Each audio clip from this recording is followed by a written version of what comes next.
What's up, everybody? My name's Big Cam and welcome back to another movie review. And today we are talking about 2019's Knives Out from director Rian Johnson, starring Daniel Craig as Benoit Blanc, the detective with the foghorn leghorn accent. And he's got this southern drawl to his voice. And it's just funny as hell, because like if you go from watching like Daniel Craig's fucking Bond movies and then you see him as Benoit Blanc, very funny twist for that actor and range for that actor. Love to see Daniel Craig doing something different and being Benoit Blanc, you know, and I would watch him do plenty of detective movies as Benoit Blanc. So Rian Johnson chose correctly when he chose his detective, because he's now been in 2 films as Benoit Blanc, and he's going to be in a 3rd film called Wake Up Dead Man coming out very soon. So I figured might as well do some movie reviews for the first 2 Knives Out films, although they're not going to be called Knives Out 1, Knives Out 2, Knives Out 3, and poor Rian Johnson really screwed himself, because now they refer to them as the Knives Out mystery movies, a Knives Out mystery, Glass Onion, you know, and it's like, he's like, I probably would have called the first one Knives Out if that was the case, you know, like he probably wants them just to be called Glass Onion, Knives Out, Wake Up Dead Man, but instead the 2 and 3 get a Knives Out mystery, and then the rest, it's like, oh god. But we get the point. It is still, you know, technically a trilogy, but the only thing that's really making it a trilogy is the detective. So it's kind of like the Murder on the Oriental Express, Death on the Nile, Haunting in Venice with Kenneth Branagh as the detective. I don't know. I think I like these Knives Out movies more. But Knives Out 2, Glass Onion, I think I like even more than the first film. And, you know, stay tuned for my score and my movie review for Glass Onion. That should be coming out tomorrow. But Knives Out is a pretty damn good film, and the biggest thing about these movies is the cast. In like the first movie, Daniel Craig as Benoit Blanc, Chris Evans, Ana de Armas, Jamie Lee Curtis, Michael Shannon, Don Johnson, Toni Collette. Oh shit, that's who that is? Wow.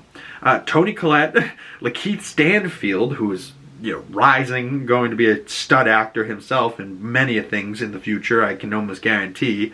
Christopher Plummer, oh god, Christopher Plummer, what an actor. He passed in 2021, a couple years after this, but man, Christopher Plummer, what a great actor, and he's a stud in this as Harlan too. You just, the look of him, you see him and you're like, wow, I'd watch this guy on film do anything. Catherine Langford's in there. Frank Oz, oh. Isn't that Frank Oz, isn't that friggin' Yoda? Yeah, it is. And you know, spoilers for the first film, it is a few years old at this point, but if you don't want to know who the killer is, you might want to avoid now, you know, peace out. But when I was watching this with my mother for the first time, we're sitting there on the couch and we're, you know, we both love a murder mystery, so we're both the whole time going, is it him? I think it's them. I think it's them. It might be him. It might be her. It might be them. You're flipping back and forth. And then, you know, the best part of these movies is when at the very end they unfold how it happened and like what really went down. And I don't know, there's just part of this Knives Out. I mean, it is great that it's filmed in Massachusetts, where I'm from. That's kind of nice and kind of great to see, and just have like the vibe of Massachusetts around this movie, you know. But there's something about it where I'm like, I don't know. It just like, it does remind me of Clue and like this old style, old timey murder mystery. But like, the whole time they're like, oh, Chris Evans is the killer. Don't worry, he is the killer. And then like, you know, we're fans of Captain America. Chris Evans is a Boston guy, so we didn't want him to be the killer. And then all of a sudden, like, my sister walked in and was like sitting there for like the last half hour of the film, and like he doesn't even show up until an hour into the film, so he's only into the second half of it anyways. So as soon as he shows up, she's like, I think he's the killer. We're like, bitch, how the fuck do you know? And then they tell us he's the killer, so we're like, how the fuck did she guess that? But, you know, rewatching this, there isn't a single person besides Chris Evans that it could be. You know what I mean? Like, as I'm rewatching it and remembering that it's him who's the killer, you just can't not see Chris Evans' Ransom as the killer. You know, anyone else is just like, nah, it's Chris Evans. But the second film, I hadn't remembered how it actually went down. So, you know, once they unfold the second film, how everything happened, oh, I really like Glass Onion a lot.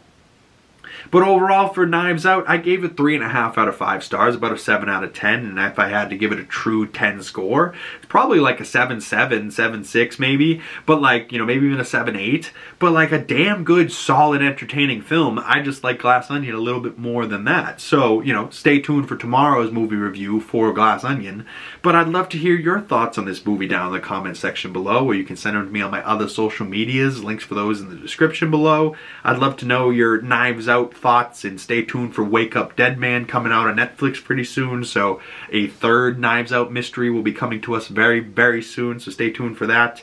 And yeah, if you made it this far into the video, I highly appreciate you. Please drop a like on this video, comment down below your thoughts, subscribe if you haven't, and hit that bell if you don't want to miss future movie reviews and you get the notifications when those come out.